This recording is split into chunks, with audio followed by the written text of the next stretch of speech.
Running the United Federation of Planets is hard work. During Star Trek's many adventures, we see multiple ships like the USS Enterprise and USS Voyager all going off to explore the final frontier. But what about infrastructure to keep Starfleet and the Federation safe and running?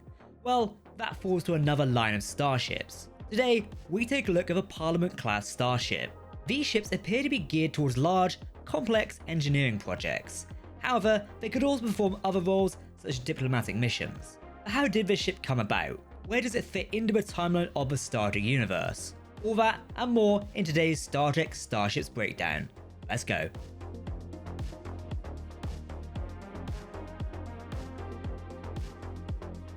Welcome to Trek Central, I'm your host Captain Jack. Before we warp into this video, if you want to keep up to date on the latest Star Trek news, lore and more, make sure to hit that subscribe button to never miss a video from the team here at Trek Central. You can also follow us on social media for daily updates on the Star Trek universe. As always, please let us know your thoughts in the comment section below.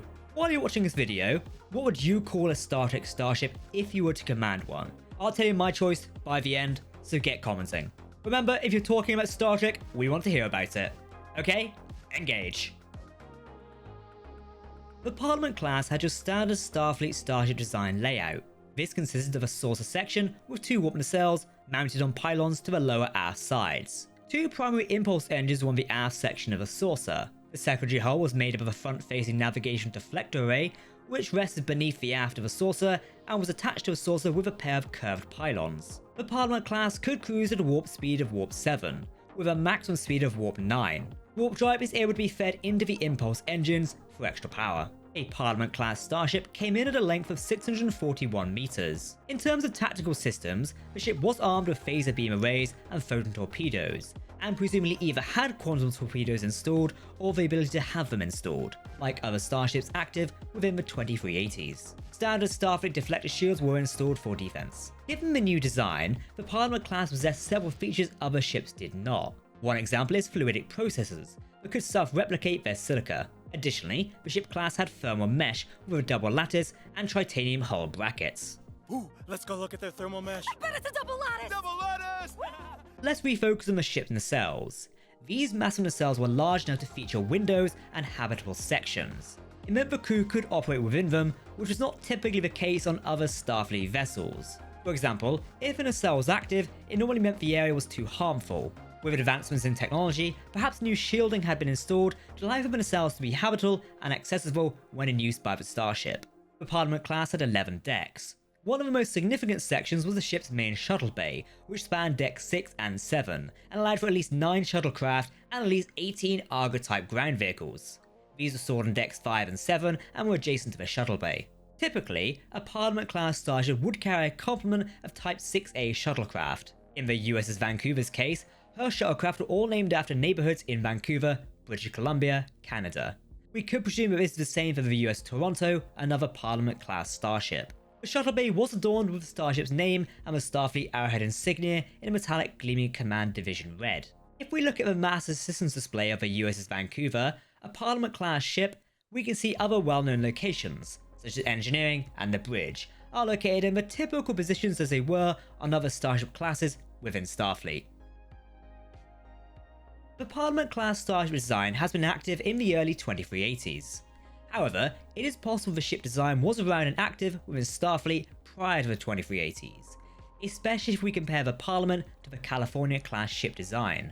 Another starship class appears to have been active before the dawn of the 2380s. The Parliament-class design was considered newer compared to the Cali class. The first well-known Parliament-class ship is the USS Vancouver. The starship was active in the year 2380 when, under the command of Captain Wynne, it assisted the USS Cerritos in the demolition of the fifth moon of Mictus III, which was threatening the inhabitants of the planet with extinction. The mission was a success, but did have some issues along the way.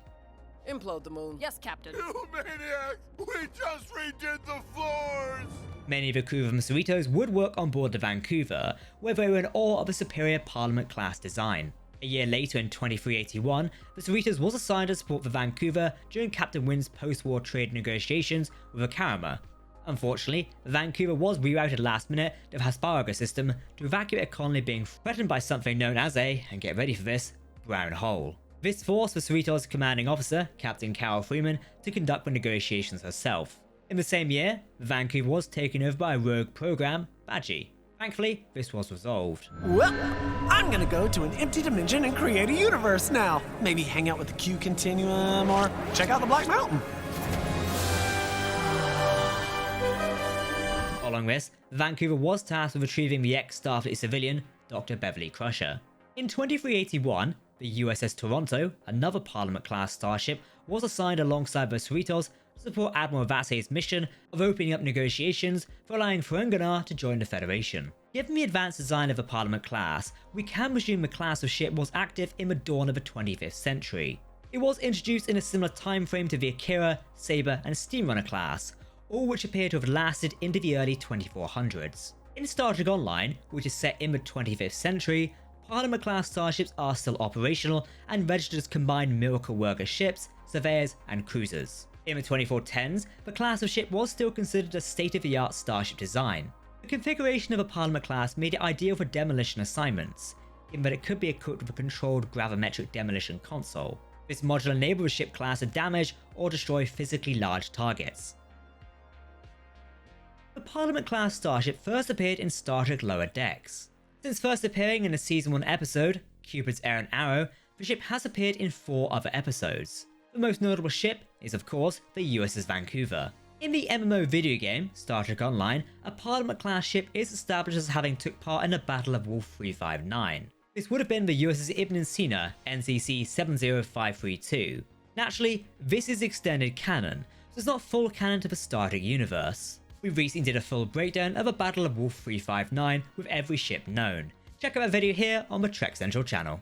I'm not too sure if a Parliament class could actually be there, as that would mean the Cerritos had to be a lot older than we presume it to be. What do you think of this? Overall, the design of a Parliament class flows together really well. In Star Trek Lower Decks, the ship really embodies a better ship than the Cerritos, which is not hard to do, but it seems a place that everyone wants to be rather than a California class. Unfortunately, we don't know much about who designed this ship. It appears in Star Trek Lower Decks, so all the credit for the design goes to the excellent animators and designers who work on that series. With the Lower Decks coming to an end, Season 5 is airing right now, and hopefully we'll know more about the ships of the series sometime soon. So, that is the Parliament-class starship design in the Star Trek universe. What do you think of this ship design? Is it a starship class you would take command of? Okay, did you answer my question at the start of this video? What would you name a Star Trek starship that you would command? For me, I'd call it the Odyssey. If you want to keep up to date on the latest Star Trek news, lore, and more, then make sure to hit that subscribe button to never miss a video from the team here at Trek Central. You can also follow us on social media or join our community Discord server. For now, I've been Captain Jack, thanks for watching, and we'll see you next time. Live long and prosper, my friends. Goodbye.